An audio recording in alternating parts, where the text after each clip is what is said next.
Hola, buenas tardes. Mi nombre es Gabriel Boselli, yo soy bioquímico y especialista en genética forense. Y el propósito de este primer video es introducirlos un poco en el tema de lo que vamos a ir tratando en las distintas sesiones posteriores. Un poco lo que quiero contarles acá es todo el procedimiento que es necesario emplear cuando tenemos un caso judicial que requiere la participación de algún experto en genética forense para algún tipo de pericia genética. Básicamente, les cuento que, como ya seguramente muchos de ustedes saben, el análisis de ADN se divide en dos grandes campos. El primer campo es el campo eh, de la dilucidación de paternidades, es decir, si dos personas están relacionadas mediante algún tipo de parentesco o de vínculo biológico. Ese sería el campo más, digamos, entre comillas, simple, ya que la genética forense ofrece múltiples herramientas este, muy confiables para que ese vínculo biológico pueda dilucidarse. El otro campo más complejo es el campo de las investigaciones criminales, o lo que normalmente se conoce como investigación de la escena del crimen, en donde, bueno, ahí ya contamos con muestras que son de muy mala calidad, que pueden ser interferidas por un sinnúmero de circunstancias naturales y no naturales, y que desgraciadamente son únicas, es decir, que como el análisis de ADN es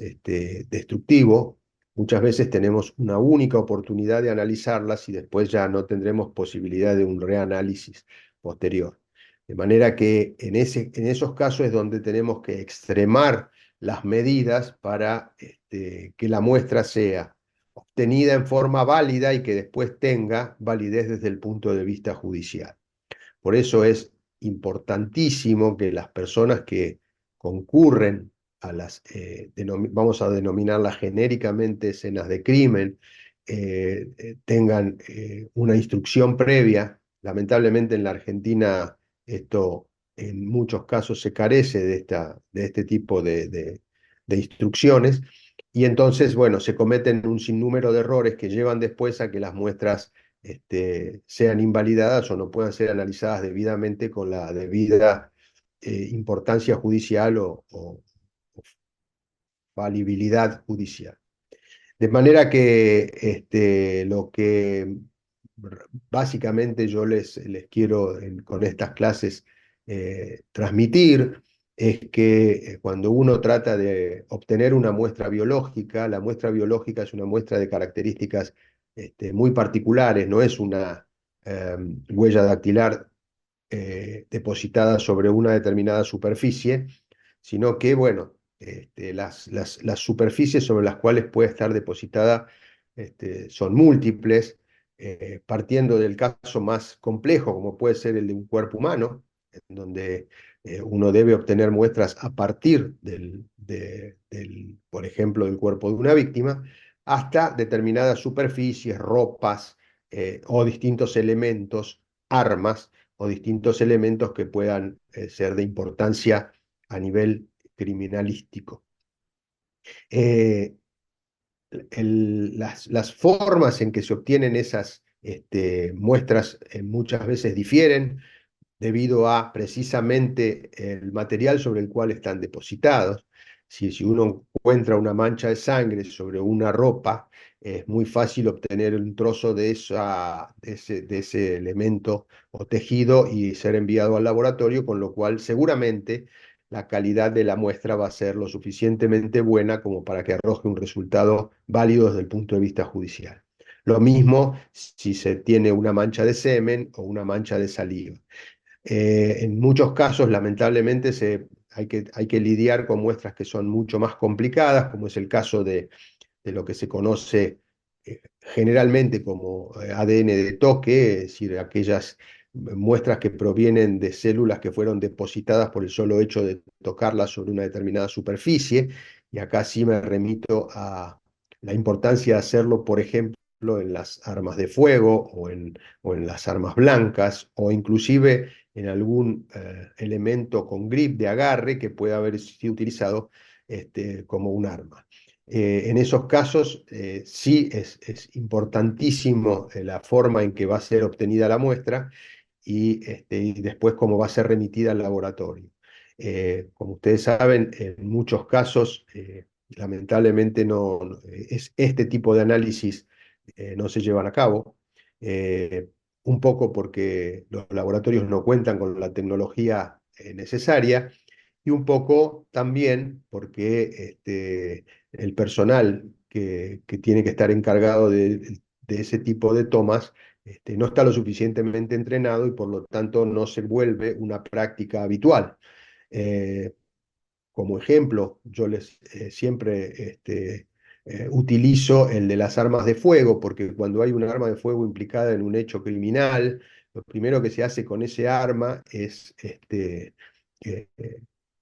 descargarla y después enviarla directamente a la sección de balística, en donde ahí se pierde toda posibilidad de cualquier análisis de ADN posterior. El análisis de ADN debe ser practicado previamente a cualquier otro tipo de análisis balístico o de otro tipo que se quiera hacer sobre el arma.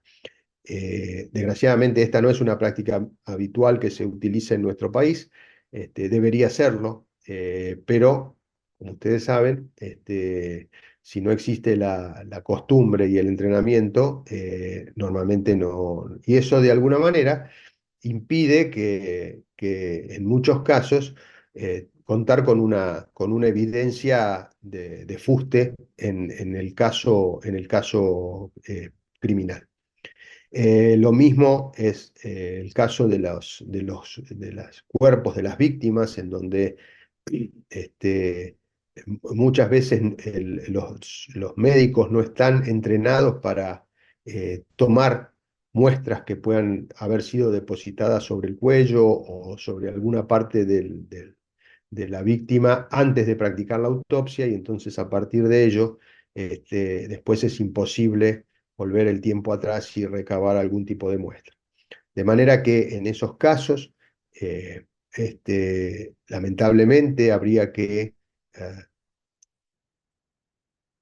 diseñar algún tipo de entrenamiento para todas las personas que puedan estar involucradas en este tipo de acciones, que son el inicio previo de cualquier acción legal, pero que después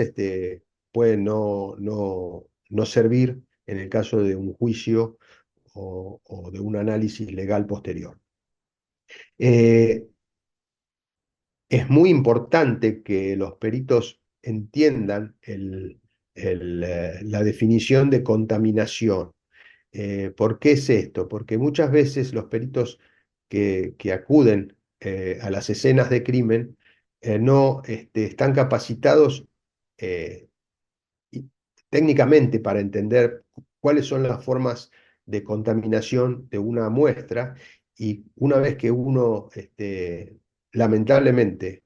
condiciona una muestra por contaminación, después la posibilidad de que sea utilizado los resultados de esa muestra disminuyen progresivamente. Entonces es necesario que las personas que están a cargo este, tengan mucha idea de cuáles son las posibles fuentes de contaminación, y sobre todo estamos hablando de contaminaciones humanas. Cuando yo hablo de contaminación, la definición más acertada de contaminación es la transferencia de material biológico inadvertida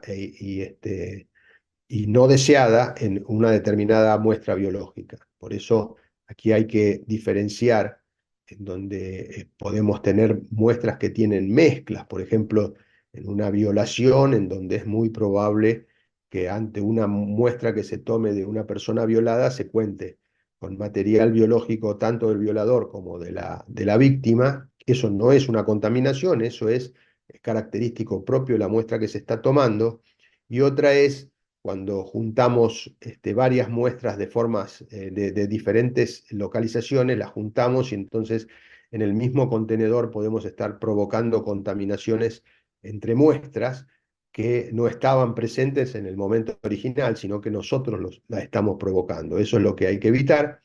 de manera que ahí se cuenta con procedimientos altamente probados que impiden este tipo de cosas, pero bueno, el personal debe conocerlo. Después está todo el tema de la importancia de la cadena de custodia, es decir, una vez que se toma la muestra, sea debidamente documentado todo el proceso de transferencia desde el lugar del hecho hasta el lugar final donde serán analizadas esas muestras. Ese yo diría que es el paso más fácil de tomar los recaudos necesarios para que esa cadena de custodia sea válida. Y después, bueno, tenemos lo que ocurre dentro del laboratorio, que básicamente para los abogados eso es como una caja de Pandora. Entra algo y sale un resultado y no se sabe lo que pasó en el medio. Bueno, ahí es importantísimo la presencia de un perito que entienda cuáles son los procedimientos y cuáles son este, aquellos protocolos que se utilizaron, si son válidos o no son válidos, si se produjeron algún tipo de contaminaciones dentro del propio procedimiento del laboratorio, y por eso es necesario que en estas causas siempre exista un perito que ayude tanto a los actores que intervienen, ya hablo de los fiscales o hablo de los abogados defensores, para de alguna manera monitorear que todo el procedimiento es válido, y si no, bueno, introducir las discusiones que sean necesarias. Por eso es muy importante que siempre exista una auditoría de los resultados a los cuales se arriba, que en muchos casos los abogados no tienen los conocimientos técnicos para entender eso o para siquiera auditar eso, y por eso sería muy interesante contar inclusive en instituciones oficiales, con la posibilidad de que este tipo de servicio lo brinden algún tipo de instituciones oficiales. En el caso de los fiscales siempre tienen a los laboratorios oficiales donde generalmente se hacen los análisis, que actúan un poco como los peritos de la fiscalía, pero no así en los casos de las defensas, donde si no tienen opción a contratar algún perito de parte privado, no tienen dónde acceder a ellos, y en muchos casos ni siquiera hay peritos de parte con la suficiente capacitación. De manera que, bueno, hacía muy grandes rasgos, he tratado eh, de alguna manera detallar todos los pasos que vamos a ir viendo, inclusive en algunas causas reales, ¿no? Que vamos a ver dónde se han cometido errores y dónde se han podido subsanar esos errores,